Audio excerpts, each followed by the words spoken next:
Entramos en calor antes, deixámoslo o tema do ticketing, que foi así un tema, bueno, además de tan frío. En calquera caso, para seguir co que comentaba Javier do ticketing, que había moita xente interesada neso, tú comentabas, Javier, que sí que se ha dañado mucho a la industria musical en función del impuesto que paga la industria musical, ¿no? Entendiendo que la cultura no paga un 4, un IVA reducido, sino que paga un 21, que es el super IVA o el IVAzo. ¿En qué medida se ha notado con datos concretos que dices que tienes el impacto de ese impuesto en la industria musical? Bueno, pues en 2013, que fue el primer año del IVAzo, hablando de la música en directo, los discos han tenido el 21 toda la vida, o el 18 siempre ha tenido el IVAzo, pero las entradas de conciertos pasaban del 8 al 21, o sea, una subida brutal. Teniendo en cuenta que los tipos de IVA en los países limítrofes o más afines a España, pues en Francia es un 5,5%, en Holanda un 6%, en Alemania un 7%, en Italia un 10%, en Portugal, que están tan intervenidos y ayudados por la Unión Europea, que tiene un 13%, y aquí en España tenemos un 21%, ¿no? Esto hace, pues, los cachés de los artistas internacionales muchas veces van la mayoría de las veces van a taquilla, digamos, ¿no? a beneficios, con un mínimo. Entonces, si empezamos ya con un 31% por debajo, ¿no? El 21 más el 10% de las GAE, directamente el artista dice, no, yo gano más dinero si hago concierto en Francia, si hago concierto en Portugal, directamente no pasa por aquí. Entonces, en 2013, la facturación de venta de entradas directa, la del mercado, que decía ayer Pau, bajó un 30%, o sea, una debacle, ¿no? Ya no por una situación económica o por una tecnológica o algo así que ha podido pasar a las discográficas, ¿no? Que también han estado bajando la venta de discos un 30% muchos años, sino por causas directamente políticas, ¿no? Entonces, han puesto una subida del 8 al 21 y directamente la recaudación ha bajado un 30%. Hay varios estudios en los que la Asociación de Promotores Musicales y la alemana y eso demuestran que encima la recaudación de estos años ha sido menor. O sea, ha subido el IVA al 21%, pero han recaudado menos. Porque al final, claro, se han hecho menos conciertos, se han vendido menos entradas, se ha gastado la gente en definitiva menos dinero. Otro caso que también habría que sacar aquí a la palestra, que es el de las salas de conciertos. O sea, eso también es alucinante. Que tú te tomes una cerveza en un bar, te ponen un IVA, y si lo tomas en una sala de conciertos te cobran un 21%. O sea, es brutal en los festivales, ¿no? La comida del festival paga un 21% de IVA también. O sea, simplemente por programar música en tu bar o por hacer un festival y vender comida, estás pagando un tipo impositivo mucho mayor al del bar de al lado. Que no está pagando el 21%, ¿no? Bueno, en 2014 las noticias son un poco mejores, se recuperó un 10%, la venta de entradas ha subido un 10%. Pues sobre todo, pues bueno, porque las bandas nacionales han salido a la calle, han dicho, bueno, en 2013 hemos estado en casa y en 2014 pues tenemos que ganarnos la vida, aunque haya que pagar un 21% de IVA, han salido, ¿no? Entonces, el año pasado, pues entre Extremoduro, Bisbal, Malú, Melendi y Fito, vendieron más de 1.200.000 entradas en toda España, ¿no? Mientras que las giras internacionales, pues el top es bastante triste, ¿no? Tenemos el grupo que más vendió el año pasado fue One Direction, que fueron tres estadios, que bueno, es más bien un contenido familiar, infantil, más que un contenido musical, con todos los respetos a los One Direction. Luego ya pasamos a un estadio de Rolling Stones y luego ya no hay más estadios. O sea, ya no hay artistas internacionales que hacen estadios. Luego ya el siguiente grupo que más vendió el año pasado fue Depeche Mode, con 3 palacios de deportes, vamos, 2 palacios de deportes y un Palau Sant Jordi. Y de ahí ya para abajo, totalmente. O sea, los artistas internacionales directamente evitaron pasar por España precisamente por esa pérdida de competitividad que teníamos. Y bueno, me parece que deberíamos entre todos hablar un poco de esto también, ¿no? Porque es salvaje el daño que está haciendo y por mucho que hay rumores de que va a bajar, no va a bajar. Y han dicho claramente que no va a bajar hasta después de elecciones, que veremos quién viene y si lo baja. Para el músico, por ejemplo, en tu caso, Jorge, que tienes una banda, que sois músicos, ¿el músico cómo está considerado socialmente en función de este peaje que tiene que pagar tan excesivo, tan caro, para animarse a salir a tocar y a vivir? Hay que pensárselo muy bien antes de salir con una banda a tocar. La gente, la mayoría de aquí, muchos tienen bandas, lo saben, y yo como artista, como músico también lo he vivido. Sobre 2006 es cuando inicié mi carrera medianamente seria con la banda, y ahí contábamos con el apoyo de una discográfica, además de un productor gallego que era Pablo Iglesias, y bueno, comenzamos a rular, y contábamos sobre todo con ese apoyo. Ahora hacemos el booking nosotros, y hay que pensárselo, porque hay que andar con las condiciones, hay que hacer también la promoción desde la propia banda, y hay que hacer las cuentas, que es lo más difícil, ¿no? Y que es un detalle que cuando ibas arropado por una discográfica que también incluía booking en ello, pues te ayudaba y te arropaba bastante. Ahora hay que pensárselo muy mucho. Se hacen menos conciertos, o se piensa en hacer menos conciertos por una cuestión de logística, de recaudación y demás. No es por ganas. Desde luego que se nota. Vamos. Tomás, por ejemplo, tú que lo has vivido o que vives directamente del mundo de la música, ¿cómo están considerados socialmente los músicos? ¿Están bien considerados en función de cómo están tratados o no? Perdón, que me ha dejado un poco sorprendido. Sobre el IVA, lo que hay que decir es que todos estamos de acuerdo que es un IVA altísimo, injustificado social y desde luego industrialmente, y que esperemos que pronto se revierta una situación más aceptable para el negocio, que efectivamente, como yo creo que estamos todos de acuerdo en esta sala, pues ha sido absolutamente devastador. Igual que es devastador el 10% que tenéis que pagar los promotores de conciertos a las GAE, por ejemplo, que es otro auténtico disparate del que a lo mejor no se habla tanto como en el asunto del IVA. Sobre la consideración social de los artistas, pues todos queremos ser artistas, ¿no? Claro, ayer mismo en la mesa que estuvimos por la tarde, pues hablaba de eso, de esa consideración social que tienen los creadores que comparten su talento con nosotros. ¿Pero por qué es tan difícil? O sea, ¿tú crees que se desanima mucha gente a la hora de decir quiero ser músico, que no quiero ser músico? Esa vida es muy difícil, esa vida no es muy difícil. Realmente complicado, ¿no? Pues no sé qué decirte. Eso, Carlos, que convive con ellos. Nosotros solamente los animamos a que compartan su talento con nosotros y con nuestros oyentes. Que afortunadamente tenemos gente con mucho talento, mucha creatividad por todas partes, ¿no? Carlos, tú que te enfrentas, por ejemplo, a bandas jóvenes, a lo mejor, ¿les preocupa eso? ¿No les preocupa? Hombre, les preocupa naturalmente, y es como decía Jorge, ahora hay que pensárselo mucho, la verdad, para tener una banda y salir a la carretera a generar interés por tu trabajo, ¿no? Ya no solamente es el 21% de IVA, los impuestos que encuentran tales, que ir de Madrid a Valencia pues también tiene unos peajes, unas historias, y que aparte, bueno, pues que hace 15 años ibas a una sala a tocar e incluso te pagaban por hacerlo, ¿no? Ahora tienes que pagar tú por tocar en todos los sitios, ¿no? Entonces, bueno, creo que el panorama es complicado para un músico, y también eso lo que ha generado un poco también, que creo que es de las cosas que no es que se haya perdido, que forman parte de todo este cambio, pues que de alguna manera se ha perdido un poco el glamour de la música, en el sentido de que, bueno, pues que había bandas que querían ser estrellas de rock, triunfar, llenar salas, generar público, etcétera, etcétera. Sí, pero bueno, yo creo que también hay mucha tendencia, que también me parece muy lícita, pues de artistas que, bueno, pues que tienen su grupo, que hacen un concierto, alquilan la sala Costello una vez al año para tal, que se hacen sus 500 vinilos para sus amigos, y no tienen una intención ni una ambición más allá de ahí, que es normal, es lógico, ¿no?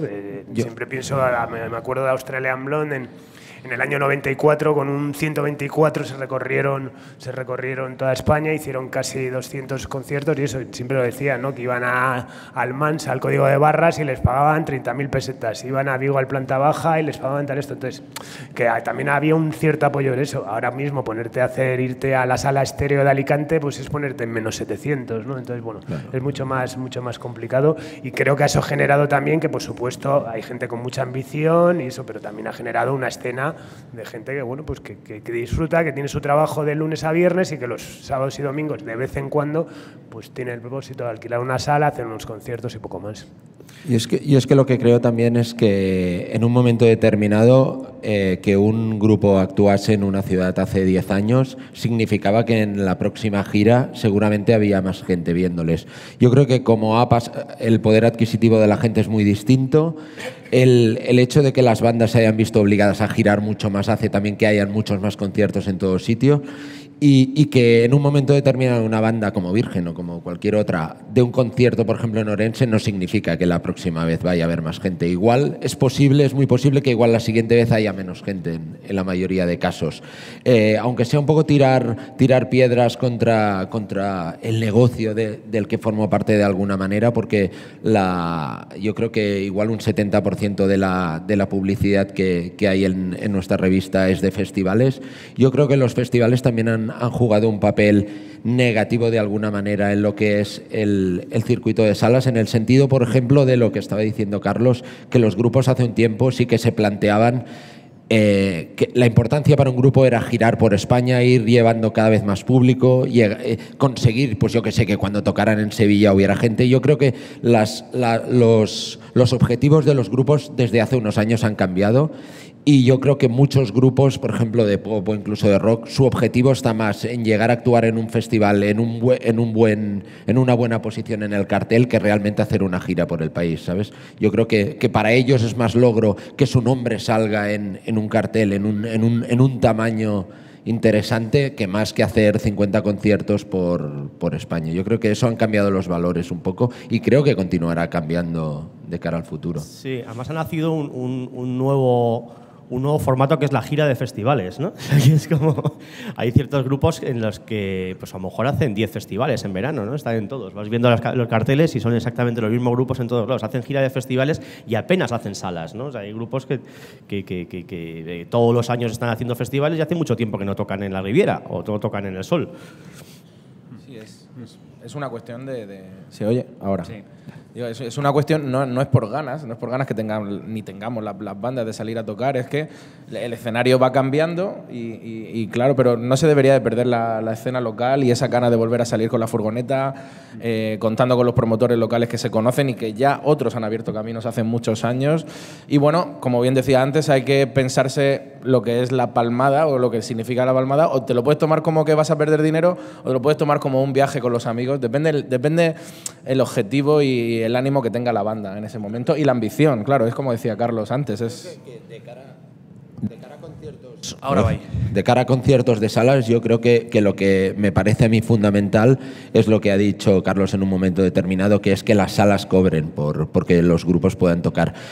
Por ejemplo, Jorge, que viene de una escena hardcore en la que yo en un momento determinado también estuve muy metido, los grupos podían hacer giras por toda España, podían tocar en cualquier sitio, podían tocar en salas o en casas ocupadas, etcétera, etcétera, porque no les costaba dinero, no perdían dinero, digamos que dejaban de ganarlo, pero no lo perdían. En este caso, con la práctica totalidad, la práctica totalidad no, pero con muchas salas de todo el país que cobran para que puedas tocar, es que sí que supone perder dinero extra, no solo lo que puedas gastar en gasolina, lo que puedas gastar en comer, que eso sí que digamos que todos los grupos lo tienen un poco asumido que lo van a perder, pero claro, es perder por llegar a tocar en una sala en la que igual te están viendo 20 personas y estás pagando, digamos que más dinero por cada una de esas personas de lo que pagan ellos por su ticket de entrada, y eso me parece una de las cosas que más han influido en que muchos grupos no salgan a la carretera.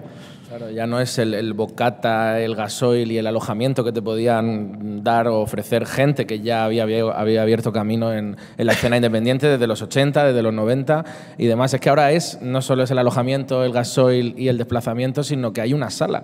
Y la sala ya, bueno, antes iba muy justo, pero la sala es verdad que con ese precio a pagar por ella es que te termina descolocando, incluso planteándote el salir a hacer una gira de bajo mínimos, como estábamos hablando antes, de los que hemos tocado algunas cosas de la escena hardcore, ¿verdad? Que no estoy culpabilizando a las salas, porque las salas obviamente acaban cobrando porque tienen que sobrevivir, claro, y porque tienen que pagar esos gastos que mínimos para hacer cualquier cosa. Habría que buscar un balance también en todo esto, claro.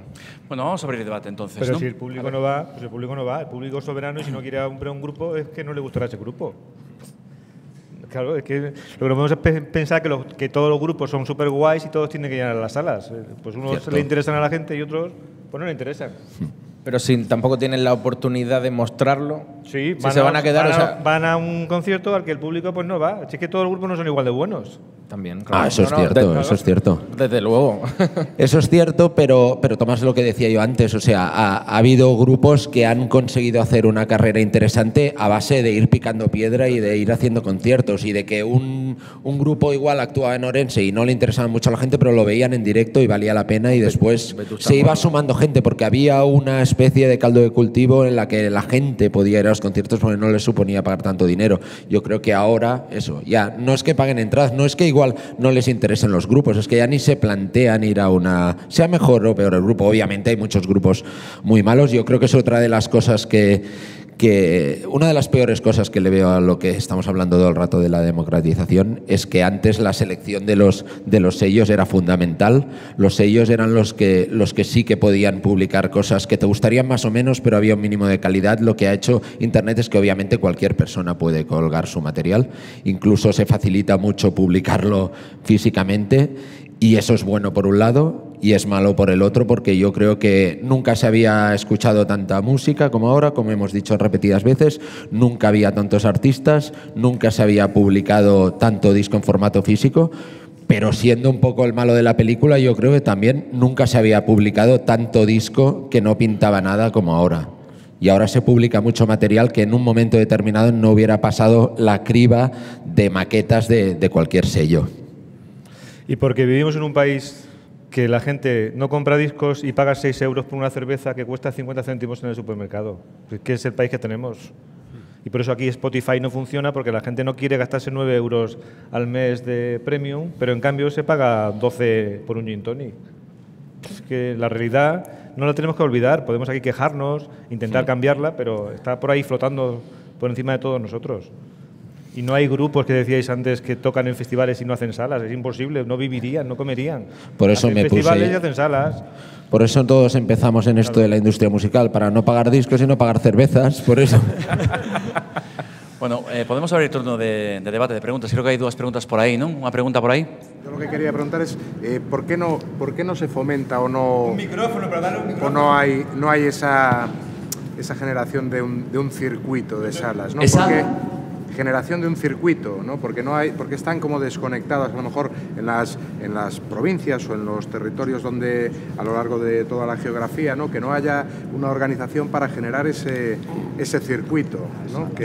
Yo creo que sí que existe de alguna manera. Creo que existe a distintos... En contraposición con lo de los festivales, ¿no? Yo estoy de acuerdo que se ha migrado de una forma de consumir los conciertos en directo, ¿no? Que antes era más en salas, a los festivales. Yo lo que veo, ¿no? En primera persona es que me voy a un festival y me encuentro a todo Dios de la zona donde vivo y luego hay un concierto, hay un sitio y no va nadie. Y montas alguno y dices, hostia, pero si has ido a verlo, has cogido el coche 200 kilómetros y has pagado 80 euros de un festival para venir a ver este artista, lo montas en una sala y no va nadie, ¿sabes? Porque no hay yo creo que se ha perdido ese circuito, esa dinámica que había antes. Sí, yo creo que no hay ninguna intención tampoco de generar escena. Yo, vamos, lo que veo a nivel de las salas es que mientras que en los 90 había mucha gente que montaba salas por auténtica pasión por la música y porque querían tener un escenario para dar una oportunidad, ahora mismo las salas de conciertos son negocios hosteleros que quieren vender cervezas y gin tonics a 12 o lo que sea, eso está clarísimo. O sea, creo que es eso. Por un lado está toda la escena de los festivales, muchos promotores locales de los que hablamos ahora son promotores de festivales, han generado sus festivales en propios sitios y nadie se ha preocupado de generar una escena como quizás existía antes, ¿no? Una intención de hacer unos recorridos, hacer unas giras, tal eso, mientras que ahora es eso, yo tengo un bar y al final me da igual quién toque en ese escenario, o sea, realmente lo que quiero es vender copas, que también, bueno, pues es lícito, ¿no? Entonces, bueno, creo que ha cambiado esa percepción de las cosas y creo que ha cambiado esa sensibilidad sobre apoyar al artista, ¿no? Realmente el artista pone una banda sonora una noche en la que tú lo que quieres es vender en la barra. Sí. Opino que como han cambiado tanto las cosas y las multinacionales han desaparecido, ha emergido la figura de un grupo que se autogestiona. Por tanto, hay un aspecto empresarial que debería calar más en la mentalidad de los músicos, que en la época en la que las multinacionales se ocupaban de todo eso, carecían totalmente o muy poco de esa concepción. Ahora creo que eso es muy importante y creo que también es muy importante que la figura del manager forme parte de ese circuito, de ese círculo en donde el producto se lanza por convencimiento del propio grupo, por conocedor del mercado, arropado por el manager. ¿Vosotros qué opináis de eso? ¿Me entendisteis? Sí, pero yo creo que el artista debe estar dedicado a crear obras, no a la gestión, me parece a mí, ¿eh? Y que haya algunos casos que hayan funcionado. El de Vetusta Morla, por ejemplo, es un ejemplo perfecto. No significa que en todos los casos haya sido así, porque todos los artistas están convencidos de que su obra es maravillosa, como debe ser, y no todos consiguen hacer lo que ha hecho Vetusta Morla. Y hace falta siempre la figura de personas que tienen capacidad de gestión a la hora de distribuir su obra, me parece a mí, ¿eh? Pero yo creo que, como estábamos antes diciendo todos, los métodos de negocio deben convivir en este tiempo de zozobra que estamos ahora mismo viviendo, ¿no? Hasta que llegas a un estatus en el que Carlos te hace caso o la radio hace caso a un artista, normalmente están encargados los artistas de gestionar un poquito su carrera y tener una mínima base de fans, porque sin ninguna seguro que Carlos no mueve un dedo por un grupo. No se fija. Hasta que ve que realmente tienen capacidad. Yo no lo creo. Yo creo que Carlos se fija más en el talento de una obra, no en si tiene muchos amigos en Facebook. Si fuese así, sería una perversión de su trabajo. 50-50, ¿no? No, y por ejemplo, en el caso de esto, pues que sale el caso de Vetusta Morla, joder, es que también eso parece que lo que han hecho es han inventado algo tal.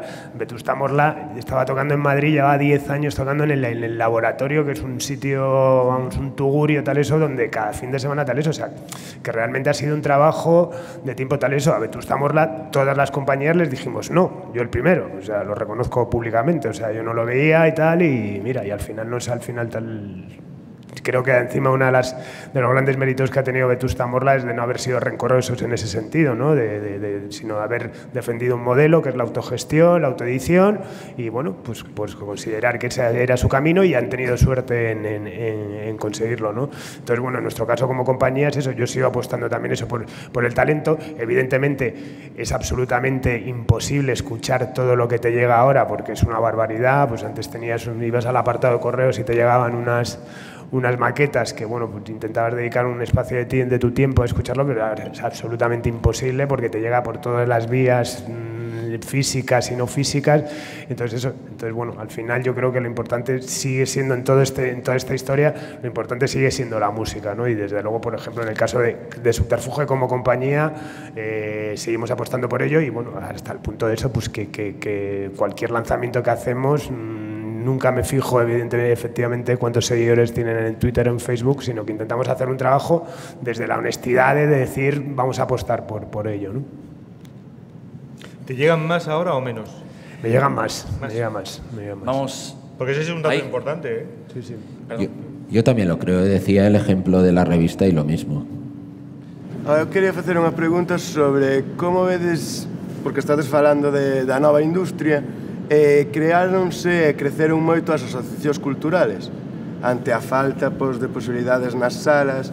Me gustaríame que valorarais se eso vai en contra da industria, se é paralelo, se é un paso antes a poder entrar en outro circuito xa máis profesional, ou como vedes o tema das asociacións culturales de esa, bueno, ese paralelismo que hai con respecto á industria?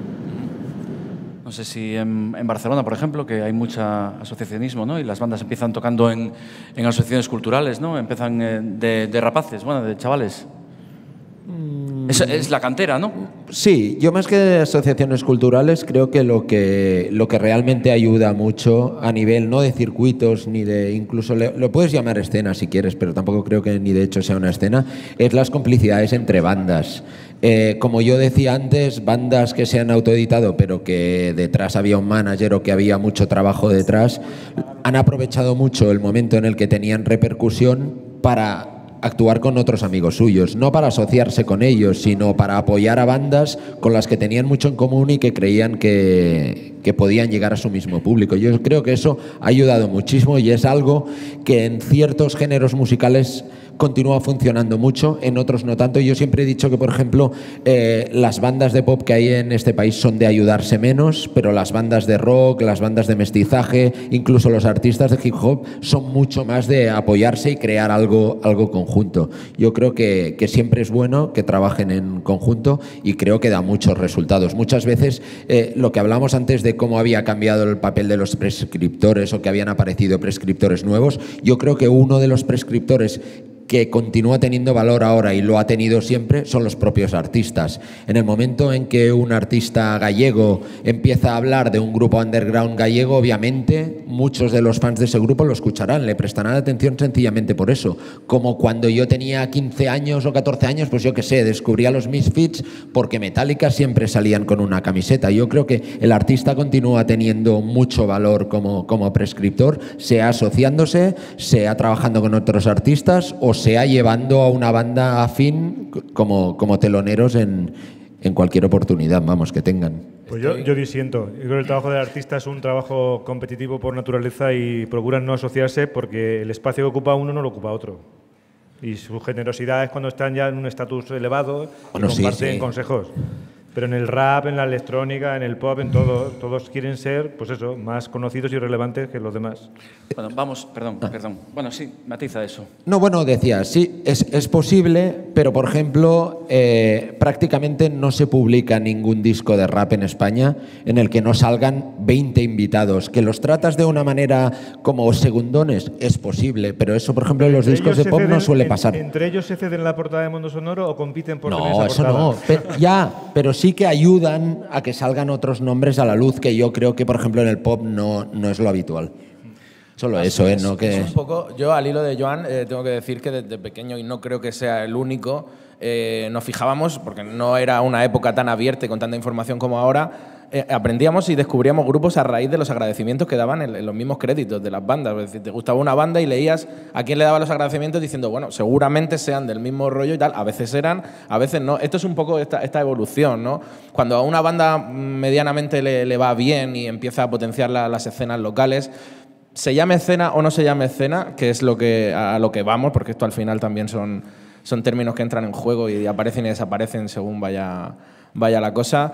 Es importante el apoyo a la escena local, sea o no sea escena, vuelvo a repetirlo, es importante. Y luego alguien hablaba ahí de estas escenas previas, ¿no? Estos caldos de cultivo, estas fertilizaciones, y creo, y aquí en Galicia hay, por ejemplo, casos como el Liceo Mutante, está en Pontevedra, no sé si conocéis, es un sitio donde está la gente de Unicornibot, de Cro, y un montón de gente de este nivel también. En este nivel, en la residencia en Valencia, están tocando bandas como Betunícer, como Cuello, que luego directamente desde este caldo de cultivo saltan a discográficas y saltan a festivales directamente. Y es verdad que puede que no sean conciertos muy multitudinarios, pero son pequeñas escenas que si se buscan, creo que se pueden encontrar. Escenas, iniciativas, sitios para tocar, donde se deje y se pueda tocar. ¿Sabes? Hay que buscar también esas alternativas a lo difícil que está ahora ese precio que nos ponen las salas al uso, ¿no? Entonces estos centros de cultura, sean casales en Valencia, la residencia, o como el Liceo Mutante, que es un espacio que hay en Pontevedra, y así hay muchos en muchos sitios. No sé si se llamará escena, no sé si se llamará circuito, pero desde luego es un caldo de cultivo creativo. Y no sé si me equivocaré, pero Carlos se fijan mucho las discográficas, los festivales, en todo lo que sucede en este tipo de iniciativas, recintos y demás.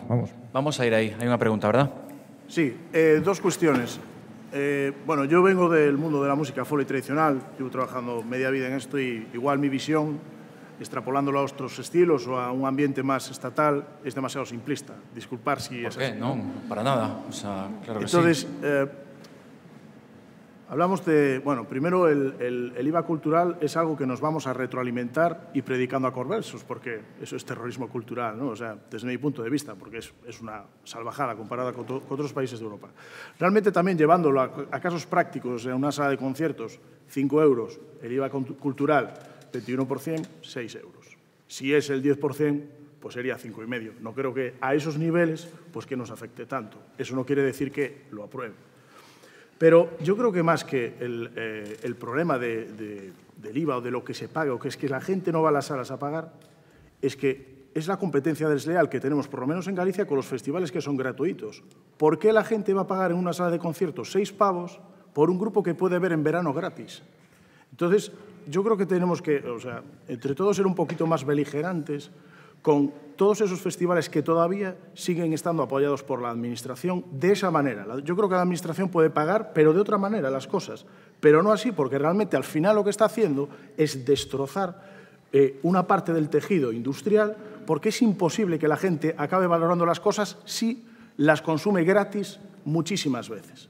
En Inglaterra, en Estados Unidos, en Francia, tú hablas de festivales gratis y la gente dice, ¿qué me estás contando, tío? ¿Cómo que festivales gratis? Sí, en Galicia el 80% de los festivales son gratis. Coño, eso es competencia desleal desde el propio festival que está haciendo con otros sitios para disfrutar de la música.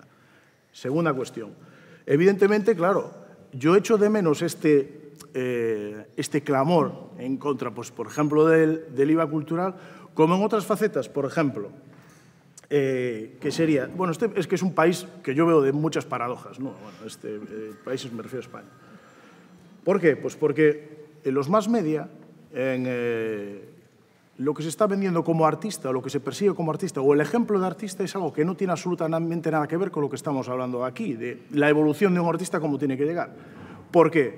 Pues porque, bueno, no quiero ser demasiado caer en el tópico, pero es que ahora hay artistas que salen de un programa de televisión que su experiencia es cantar en el cumpleaños de su madre y que toda su familia dice que canta muy bien. Entonces, el problema ya no es ese, que bueno, es que sale este tío y tal, sino que hay otra gente del gremio que está apoyando y está dentro de toda esta dinámica, ¿no? Pero es que ya no solamente es el problema de ese momento, sino que es que el ejemplo que le damos después a nuestros hijos de cómo llega un artista a realizar su profesión es ese, porque está en unos más media. Y, evidentemente, se salta un mogollón de pasos por los que tiene que pasar una persona pues, que se dedica profesionalmente a la música. En este momento llegué ahí, estuve en ese sitio, tal, fui a 3 programas y ya tengo una carrera musical y un contrato discográfico, etcétera, etcétera. Me parece que tenemos que ser, porque evidentemente los más media no van a ser autocríticos con lo que están haciendo, pero sí el mundo de esta música más alternativa, más independiente y tal, tenemos que ser igual de beligerantes con eso que con el IVA cultural o cosas así, porque eso es destrozar absolutamente la música más masificada que en los años 80 y 90 seguramente todos escuchamos los 40 principales. Lo que antes era un grupo que estaba en los más media, pues yo qué sé, como el último de la fila, hoy sería un grupo independiente, con suerte. Y eso a mí me parece alucinante que hubiese pasado esto en este país en 15, 20 años. Y eso que es una música que yo la disfrutaba como oyente y no participaba de ella como profesional. Y yo, mira, respecto del asunto de la gratuidad de la música, yo creo que es un problema de carácter social, porque efectivamente existen esos festivales, pero no son gratuitos. En realidad los pagamos todos con nuestros impuestos, los que van a los conciertos y los que no vamos a ir nunca porque no nos interesan. Pero es un concepto que se extiende a toda la sociedad española, ese sentido de que lo paga el Estado, pero el Estado es que somos nosotros. Y yo no tendría por qué financiar un concierto de una actividad que a mí personalmente no me interesaría y nunca lo pagaría. Y respecto de lo segundo, estoy completamente de acuerdo contigo. Yo creo que la inflexión que supuso la irrupción de Operación Triunfo y todas sus secuelas ha sido nefasta para la creatividad en este país. Entre otras cosas porque no tienen nada de creativo. Hacen versiones de versiones de versiones sin ningún valor y se han convertido en un producto mediático de trascendencia, pues la verdad que implacable para el mundo de la música, para los creadores, para todo el negocio. Yo creo que hay un antes y un después de cuando de pronto este tipo de programas aparecieron en las televisiones. Pero bueno, igual que también podríamos hablar de un antes y un después en las propias radiofórmulas, que dejaron de apostar por la radiofórmula y ahora las dirigen los call-out de las agencias de publicidad. No sé, esa falta de una escena, ojalá hubiese 5 emisoras como Radio 3 y 20 revistas como Mundos Sonoros, y eso es que es fundamental para que haya una escena. Pero este es un mundo muy, muy cainita. Si en realidad es un mundo ridículamente pequeño en el que encima todo el mundo ataca a los demás, en un ejercicio de falsa supervivencia, cuando lo que tendríamos que hacer es lo contrario, que hubiese muchas revistas, muchos medios, muchos artistas, muchos promotores, porque eso generaría una escena musical con envergadura. Pero realmente la generación que ahora mismo, grandes o más jóvenes, que estamos en este negocio, en cada uno de sus ámbitos, pues demostramos lo contrario. Y yo lo digo que estoy en un medio que lo sufre como lo sufren los demás.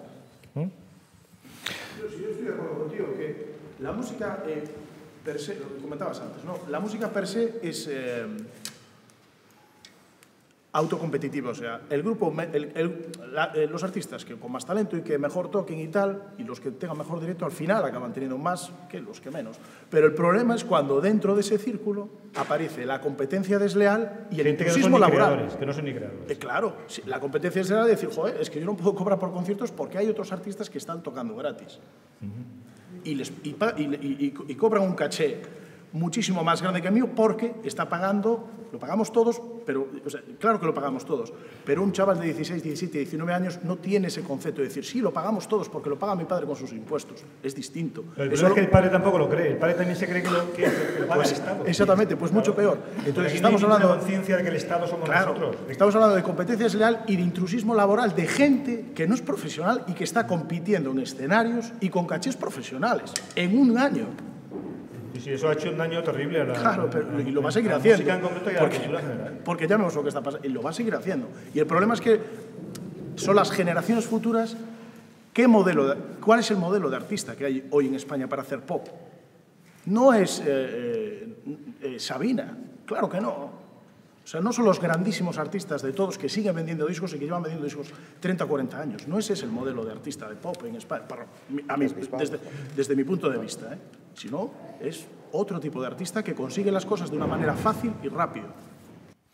Vamos, ahí hay otra pregunta, ¿verdad? Gracias. Después de lo que dijisteis, de que llega a vosotros un montón de proyectos nuevos, grupos nuevos y demás, ¿qué posibilidades reales tiene un artista de llegar a repercutir en los medios en los que trabajáis vosotros? Porque... En Radio 3, si hablo del que conozco, todas. Sí. Es decir, que allí Julio Ruiz, que hace un programa de maquetas, o Paula Quintana, que hace Capitán Demo, reciben todos los días cajas y cajas, pero se las escuchan, ¿eh? Sí.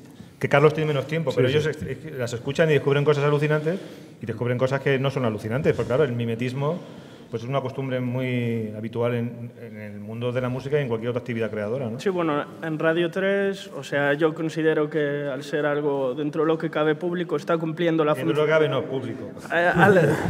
Algo público está cumpliendo la función que debe cumplir, al fin y al cabo, ¿no? Pero luego en los medios privados, ¿qué posibilidades, además de tener un padrino o un artista que te conozca? Aquí, yo te puedo contar, sí. En Rock FM ahora mismo estamos desarrollando, estamos creciendo y está basada en los clásicos del rock. Ahora mismo hace 1 año y medio hay un programa de autor por las noches donde hay cabida a nuevas bandas, pueden sonar todas, se escuchan todas y esto, como te digo, está en continuo desarrollo. Al ser la única que ha salido a nivel nacional de rock en la FM, pues bueno, es una emisora basada en el formato, como te digo, classic rock y así es el 80-90% del día. Poco a poco se van abriendo ventanas de autor. Tenemos un programa sindicado de Little Steven, que es el guitarra de Springsteen, donde trae a un montón de bandas nuevas, la mayoría son americanas, él también tiene un sello y apuesta por ellas en ese espacio. Luego hemos tenido programas como Dave Grohl hablando de la trayectoria de Sound City. Estamos experimentando porque también estamos desarrollándonos y creciendo. Al ser la única, todo el mundo quiere agarrarse en todos los sentidos, pues desde el metal hasta, ¿sabes?, hasta los nuevos talentos o bandas emergentes, pero vamos poco a poco. O sea, lo tenemos en cuenta, es súper interesante para todos, intentamos escuchar todo. De momento tenemos una pequeña ventana y espero que en el futuro se vaya ampliando. Pero una cuestión, una pequeña ventana. Sí. ¿Y cómo se hace para convencer al propietario de esa cadena para decir, tenemos que aumentar esta ventana, pero ya, inmediatamente, porque es lo que demanda la gente? También la gente demandaba el salir unos clásicos del rock. Así lo hemos visto y así nació. O sea, empezamos a ponerlos. Para muchos de nosotros a lo mejor es algo que ya con lo que hemos crecido y lo sabemos, pero bueno, a la vista está de los resultados que el ir poniéndolos, pues va haciendo mella. Yo creo que a nivel de oportunidades, a nivel de medios, estamos como hace 15 años, está Radio 3 y los demás. O sea, la única ventana realmente que tenemos las compañías independientes y los artistas que no llevan un camino, digamos, establecido claramente hacia ciertos canales, la única oportunidad que tenemos es Radio 3 y, por supuesto, pues todas las redes a nivel internet que pueden ayudar a su difusión. En cuanto a oportunidades, al final el talento siguen siendo las mismas para todos, ¿no? Yo creo que si el resumen, o sea, la esencia de todo esto también es que lo que sigue sigue mandando es la música, y si hay talento, hay creatividad y hay cosas que merecen la pena, al final siempre va a haber una compañía o el propio impulso del grupo que lo va a desarrollar, ¿no? Entonces creo que a nivel medios estamos igual que siempre, y a nivel desde luego creativo lo importante es eso, que detrás de ese proyecto pues haya sobre todo eso, pues talento y calidad, ¿no? En nuestro caso concreto depende un poco, es algo bastante aleatorio. Piensa que Mundo Sonoro en el fondo es una empresa muy pequeña, somos un grupo de gente que conecta o no con los grupos, y que sí que tenemos claro que eso siempre ha sido importante para nosotros, que hay que combinar grupos que pueda conocer todo el mundo que coja la revista, con lo cual es muy fácil que aparezcan, pues yo que sé, Foo Fighters un mes, pero entonces siempre que tenemos oportunidad intentamos apostar por grupos que quizás hasta ellos se quedan sorprendidos cuando en un momento determinado apuestas mucho por ellos. Por ejemplo, mira, aún no ha salido el número, en el próximo número que saldrá mañana o pasado mañana, si no me equivoco, la portada será de La Moda, la maravillosa Orquesta del Alcohol, un grupo de Burgos que empezó con Nonito Pereira en su edición, en la edición de Galicia Castilla y León, apostando por ellos, y prácticamente en estos pocos años que tienen de trayectoria han acabado plantados ahí, y no han acabado en la portada de Mundo Sonoro porque detrás haya una gran campaña, porque el manager ha sido que haya trabajado muy bien, que lo ha hecho, que también ha trabajado mucho, sino porque ha sido un grupo que ha creído mucho en lo suyo, que a nosotros hemos conectado, y entonces hemos dicho, bueno, pues apostemos por ellos. ¿Por qué? Porque una cosa que siempre nos hemos planteado en la revista es que hay grupos que ya están hechos, lo que te decía de Foo Fighters. Foo Fighters, vale, sí, está muy bien de cara a que mucha gente pueda coger la revista, pero los grupos que realmente necesitan aparecer en las portadas de revistas, que necesitan tener espacio en Radio 3, son los grupos que tienen algo que decir y sobre todo que quieren luchar por ello. Nosotros cuando sacamos un grupo, pues por ejemplo del nivel de La Moda, que no son súper conocidos, pero van subiendo, yo creo que una de las cosas que primero nos planteamos, aparte de que nos gusten, es que sean grupos que vayan a trabajar, que tú sepas que van a aprovechar el empujón que le das tú o que le da Radio 3, etcétera, etcétera. Para nosotros, los peores momentos o los momentos en los que nos hemos sentido más decepcionados cuando hemos sacado en portada un grupo español ha sido cuando hemos sacado un grupo que al cabo de 2 meses ni se le ocurraban nada, ni el sello que tenían detrás buscaba conciertos, ni nada, porque eso te hace sentir como que estás perdiendo el tiempo, porque te hace sentir, hostia, en lugar de estos podríamos haber sacado a otros grupos españoles que lo hubieran aprovechado. Y yo creo que, bueno, eso es un poco la demostración de que todo el mundo puede tener una oportunidad, no que la tenga, pero todo el mundo puede tenerla. Nosotros a nuestro nivel, al final somos casi un medio, ¿no? También tenemos incluso secciones de la web con entrevistas, con saludos de artistas. Buscamos que la gente entre en nuestra web, aparte de a comprar sus entradas a tiro hecho, sino a enterarse de otras cosas. Y también procuramos apoyar a grupos nuevos. Si tú entras en nuestra web, aparte de tener, por supuesto, a Blur, que tenemos ahora, o a Sabina, también verás un montón de grupos nuevos que además a nuestros clientes les impactamos por otro lado. Y mira, si este grupo yo creo que le puede gustar mucho a los compradores de Vetusta Morla, pues a los compradores de Vetusta Morla le mandamos este grupo nuevo, has escuchado esto, ponemos clips, ponemos todo este tipo de información para que la gente vaya descubriendo nueva música también. Tenemos una videoagenda que hacemos todos los meses en la que incluimos grupos consolidados y grupos nuevos también, ¿no? Tenemos una sección que se llama Indie Master, en la que procuramos poner todo el indie que está ahora mismo en gira dentro de la misma página, con vídeos, para que la gente vea, oye, ostras, pues si este grupo está aquí al lado de estos, pues probablemente también me guste. No solamente promocionamos lo que más entradas vende, sino que también apoyamos muchas giras de grupos más pequeños que creemos que en su momento venderán muchas entradas también. No sé si hay alguna pregunta máis.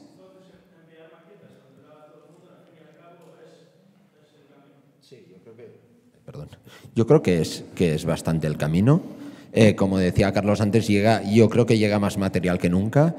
Y yo el consejo que siempre doy cuando estás con grupos nuevos o gente que quiere ponerse en contacto con los medios es que le dediquen un poco de atención a lo que van a enviar. No me refiero ya a la parte musical, sino que tú cuando envíes tu demo intenta no enviar un link de descarga en el que ponga hola, somos tal, aquí tenéis esto para descargaros.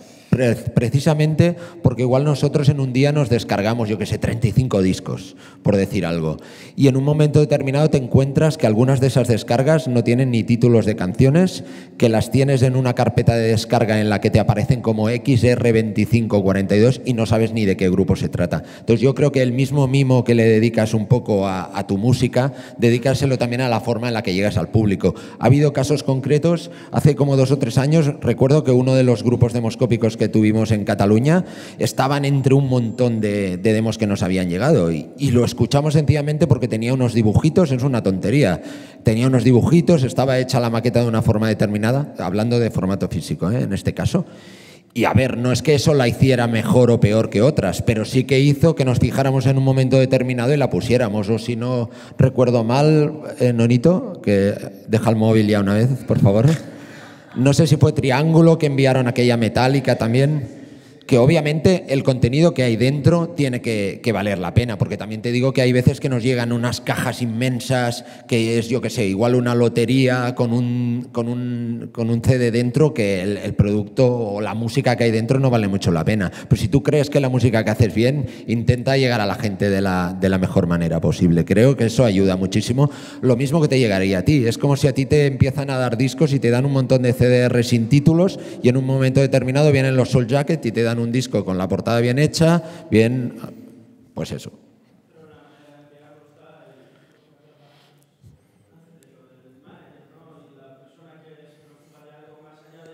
No es la única vía, ¿qué va? O sea, lo que está claro es que los sellos o los managers con los que tratas habitualmente sí que es más fácil que le hagas caso. O sea, cuando la gente de promoción llama de subterfuge diciendo, oh, pues tengo este grupo nuevo, es mucho más fácil que llegue a ti que un grupo que lo envía por su lado. Pero piensa que nosotros estamos constantemente contestando email, contestando en el Facebook. De hecho, los Facebooks personales de todo el mundo de la revista prácticamente son profesionales y nunca se sabe. Mira, bueno, no sé si sabéis lo que son las demoscópicas, pero son unos conciertos que hacemos por toda España con los grupos maqueteros, por decirlo de alguna manera, que más nos interesan.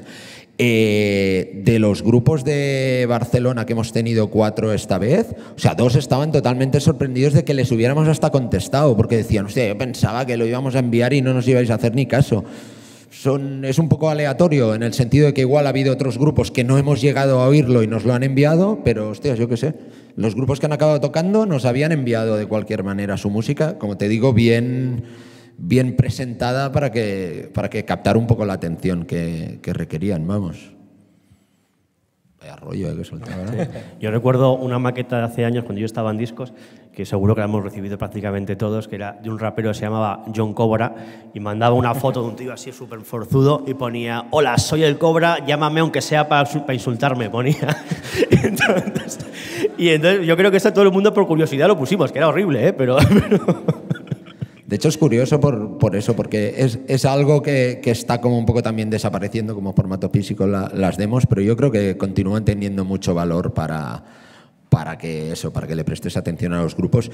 Y de hecho, mira, creo que fue hace un año y medio, en la web de Mondo, que aún estará por ahí en algún sitio sepultado, hicimos un especial con fotografías de un montón de maquetas que nos habían enviado grupos que ahora son importantes, que algunos habían formado parte de las demoscópicas y otros que no. Y había gente que se sorprendía, en plan, hostia, ¿y este grupo enviaba demos? Pues sí, enviaba demos. Ahora cuando hicimos lo del 20 aniversario, etcétera, etcétera, me acuerdo que hubo bastantes anécdotas de este tipo con Dorian, porque Dorian, bueno, aparte de todos los grupos que actuaban, Dorian era uno de estos artistas que te venía a la oficina a traer su demo y si al cabo de un mes no les habías dicho nada, volvían a aparecer otra vez y volvían a traer la demo. Y yo creo que al final pues consiguieron un poco que los escucharas. Si no nos hubiera gustado nada, pues bueno, no les hubiéramos hecho caso al final o les hubiéramos dicho no nos encaja, pero bueno.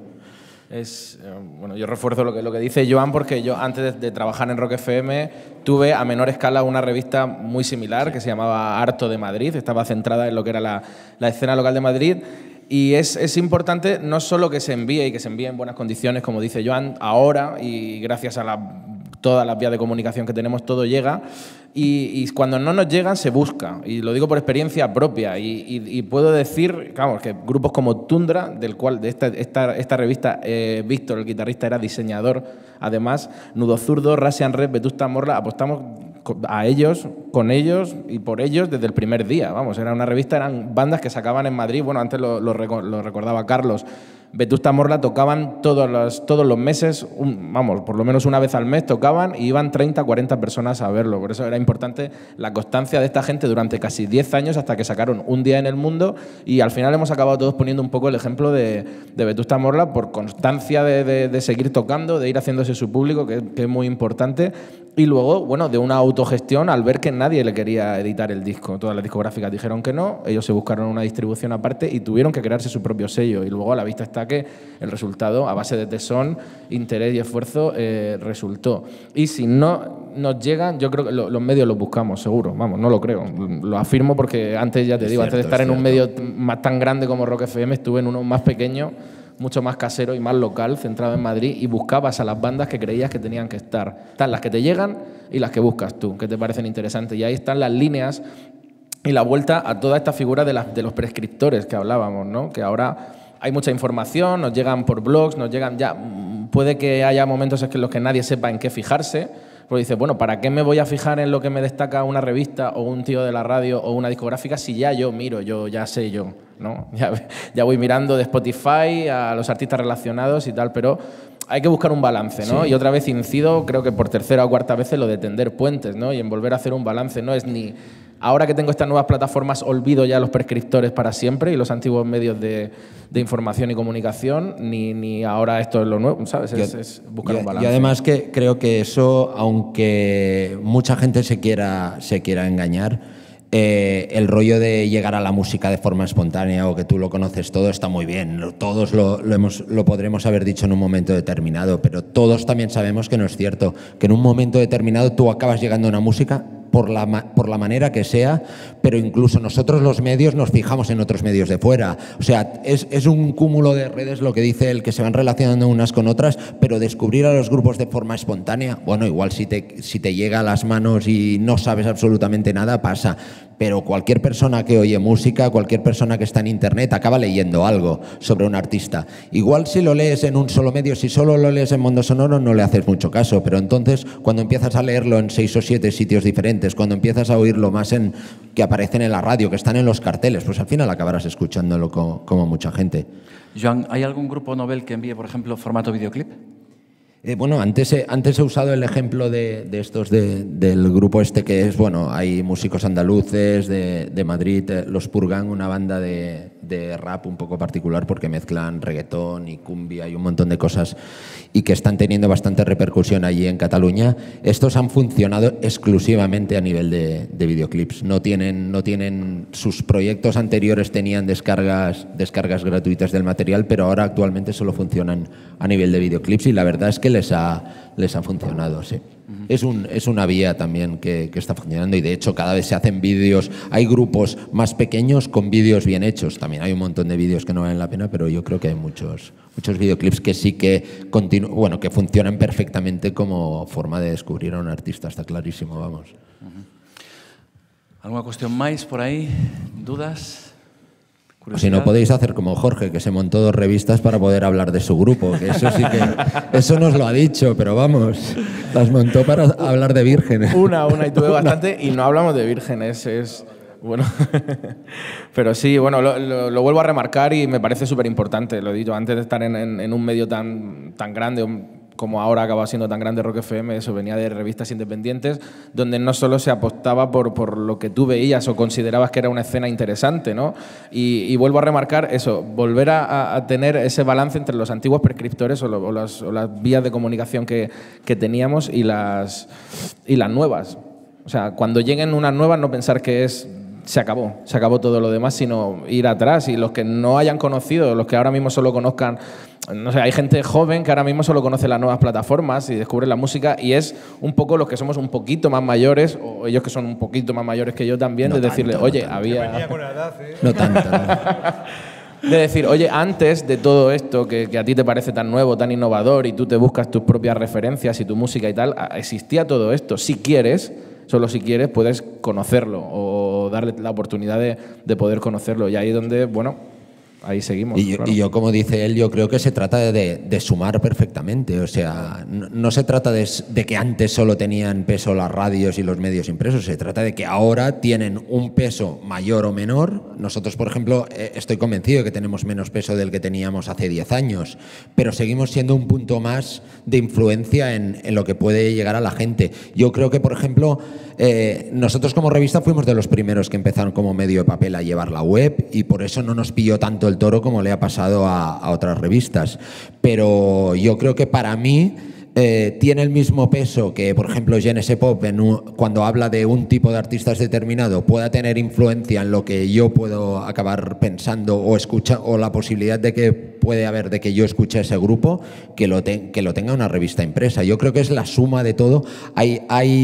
Hay webs, por ejemplo, que antes no tenían ninguna importancia, que con el tiempo han demostrado que lo que se hacía bien, y yo creo que mientras haya medios, blogueros, gente que cuelga vídeo, bueno, youtubers o como se llamen, radios, etcétera, etcétera, que lo que hagan se haga con rigor, yo creo que siempre habrá gente que se podrá tomar esa opinión en serio. Es como si a ti te viene un amigo tuyo a recomendarte música, obviamente hay amigos de los que te fiarás y hay amigos que dices, bueno, ¿sabes? Pues es lo mismo, yo creo que es lo mismo. Y cuantas más opiniones tengas, mejor para ti.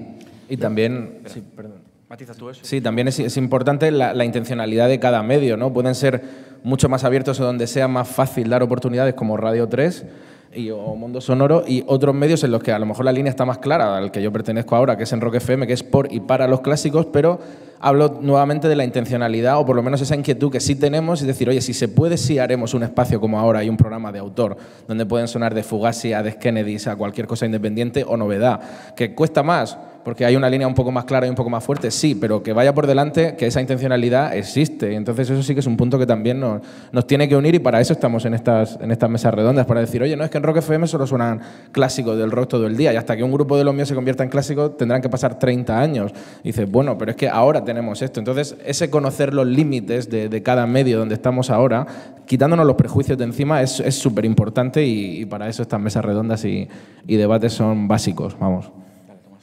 No, yo iba a decir que soy bastante más escéptico de lo que estáis diciendo, porque los nuevos medios en realidad no prescriben casi ninguno, nada, son de recorte y pega, y lees los mismos artículos en todos los blogs, en todas las páginas web.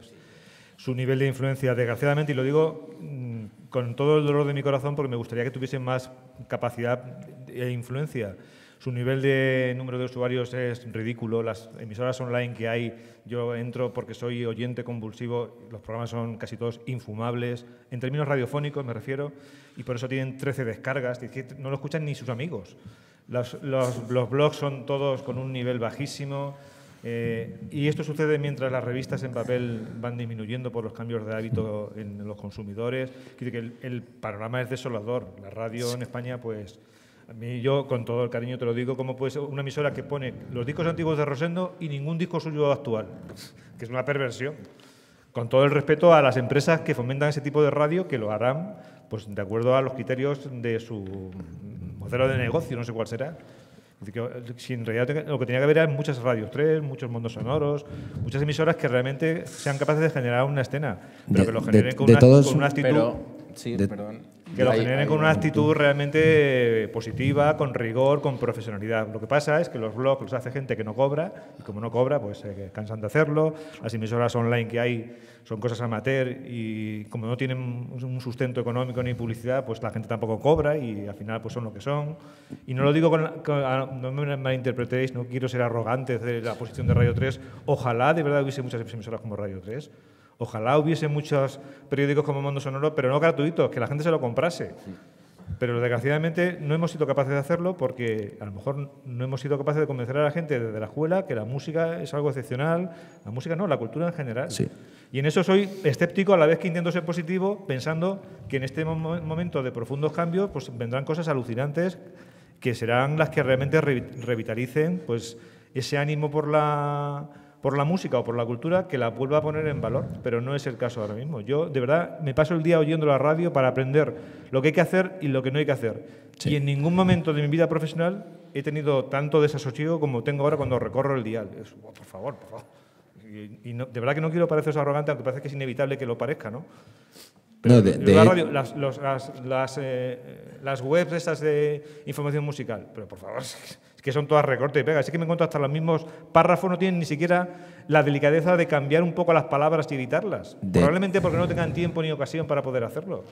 De hecho, puede parecer que discrepo, pero de hecho estoy de acuerdo con lo que dice Tomás. Yo creo que uno de los grandes... Yo, por ejemplo, lo acabo de hacer, acabo de hablar de webs, de blogs, etcétera, etcétera. Yo creo que uno de los errores que ha habido y que han jugado mucho en contra de los medios como ya consolidados o en vías de consolidarse es que se ha generalizado. O sea, se ha hablado de Internet, de los blogs, de las webs, como si fueran algo que todo valía la pena, que todo estaba muy bien, y tiene toda la razón Tomás. Hay un montón de blogs, hay un montón de webs que no aportan nada.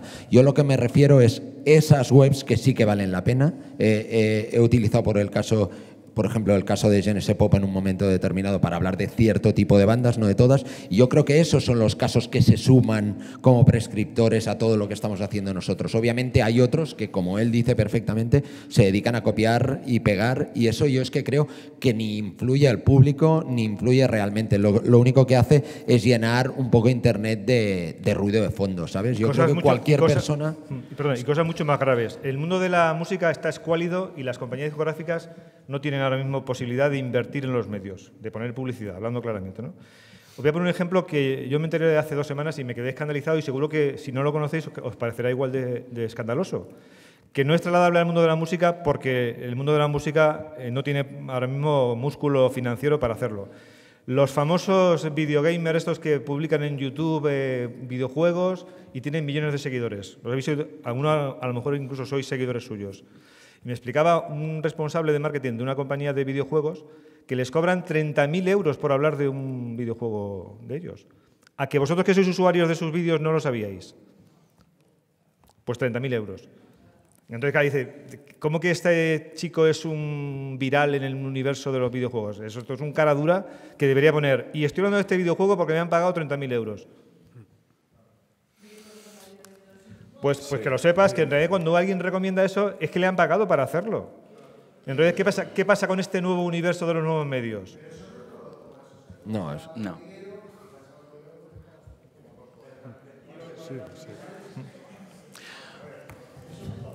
Bueno, has ido al hormiguero tú, tío, se me pasó vamos a ir concluindo porque é unha media, estamos en tempo. Entonces, os pediría que hiciéramos una reflexión final sobre todo lo que hemos hablado aquí y mirando un poco al futuro también. O sea, ¿qué puede pasar en el futuro? Aunque va a ser difícil, como tú dices, no tenemos bola de cristal, pero ¿qué se apunta? ¿Qué apuntes podemos sacar hacia el futuro? Carlos, por ejemplo. Hombre, pues yo creo que eso, la conclusión es que seguimos escribiendo el futuro en base a la experiencia del pasado, que el panorama en el que estamos pues es de un cambio constante en el que nadie prescribe en ningún sentido, no solamente a nivel medio, sino a nivel marketing de nuestro día a día, y que bueno, pues que todo lo que tiene como decíamos antes, de agrio, en el sentido pues que se ha quedado mucha gente en el camino, pues también lo tiene de excitante, porque bueno, al final nos están ayudando a escribir por dónde van a ir las cosas, por escribir el presente, escribir el futuro, ¿no? Tomás. Yo, como lo que decía cuando empezaba a hablar esta mañana, que viva la cultura y viva la música, porque sin cultura y sin música pues no seremos ni siquiera personas ni ciudadanos. Queda claro, ¿no? Jorge. Sí, yo al final me quedo con algo que he repetido varias veces y he incidido en ello, que es lo de entender puentes, que ni nos volquemos ni creamos que cada cosa nueva que llega es lo único y último y va a acabar con lo anterior, y eso, saber llevar un balance. Es lo que he incidido durante todas mis intervenciones y eso es lo que sigo pensando, y potenciar sobre todo iniciativas como esta, porque es donde acabamos conociendo los límites de cada medio y las posibilidades que se pueden llegar a hacer. Yo, como ya no sé lo que he dicho en todas mis intervenciones, porque me he ido de un lado al otro, voy a usar precisamente una cosa que no hemos dicho ninguno de nosotros, que se dijo ayer un poco en la presentación de Ourense ICC Week, que espero que dure mucho y que cuando sea mucho más grande me inviten a beber todo el Ribeiro que haga falta. Y lo que voy a decir es que Pau ayer en la presentación habló, por ejemplo, que era muy curioso que toda la gente que formaba parte un poco de las industrias culturales estaba más mal pagada que en muchos otros sectores, que rendían mucho y trabajaban mucho como se puede trabajar en otros sitios, pero que la gente era mucho más feliz que en otro tipo de sectores. Yo creo que eso es lo fundamental para todos los que formamos parte de sellos discográficos, medios y sobre todo los artistas. Los artistas las pasarán más putas, las pasarán menos putas, le llegará más a la gente o menos, pero cuando acaban unas canciones que valen la pena y hay aunque sea 5 personas escuchándolos, yo creo que eso justifica estar más puteados y aunque no sea lo óptimo, digamos que todo el mundo debería poder vivir bien de lo que hace y todo, yo creo que es algo que no se paga con dinero y en el fondo, vamos, para mí es más importante eso que me suban el sueldo 200 euros, que no estaría mal tampoco. Javier. Bueno, yo, hablando del futuro, pienso que el concierto, ¿no? Si hablamos de la música en directo, lleva siendo los mismos siglos, ¿no? Al final es un grupo tocando, gente viéndolo, gente viviéndolo, interactuando con el grupo. No creo que vaya a cambiar, ¿no? Lo único que puede cambiar es la forma de acceder, ¿no? A eso. Pues podemos hablar de precios dinámicos, podemos hablar, bueno, de muchas cosas, pero el concierto va a seguir ahí. La música en directo no es imitable, no es pirateable, no hay manera. Por mucho que te ponga a lo mejor dentro de unos años un holograma cantando, no va a ser lo mismo, ¿no? que tener al artista directamente tocando por ahí. Entonces, creo que el futuro es bueno para la música. Ahora que cada vez hay más música, pues el futuro para la música en directo tiene que ser bueno por narices, ¿no? Solamente nos tiene que dejar el gobierno. No hemos hablado de ARI de mecenazgo, que es otra también importante. Nos tienen que dejar y si nos dejan seguro que el futuro es bueno. Bueno, pois moitas gracias a todos por asistir, por estar aquí esta mañá en Celanova.